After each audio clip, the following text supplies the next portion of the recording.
So far this program is sangat lancar dan memberi manfaat kepada semua students. We got around 700 delegates and our speakers are so good. They also share their knowledge and their experience on their previous sector. And we also did some activities that based on our Sarawakian culture and Borneo culture.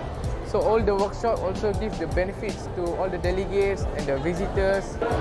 This is my first time joining Rainforest Youth Summit, and I already enjoyed this summit very much because the first one is because I managed to join one of the workshops that can help me to build climate justice campaign, and then from there on I met this one person from my group member. He is from Laos and he's very interested to know more about Sarawak culture. Saya dah join beberapa workshop. Contohnya salah satu workshopnya ialah workshop eco anxiety. So eco anxiety ni yang agak bagus untuk orang yang mengalami anxiety tentang dunia atau ekonomi, dan workshop ni juga akan membantu orang-orang muda untuk menghadapi diorang punya anxiety, untuk menghadapi cabaran dunia dan ekonomi lah. Saya agak bagus juga lah workshop dan aktiviti yang ada kat sini.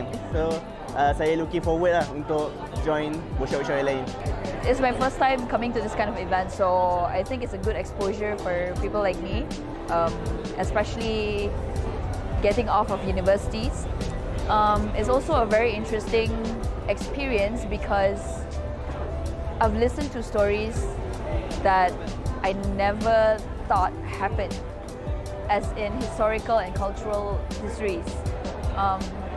Historical and cultural stories, especially one coming from Bethany Balan.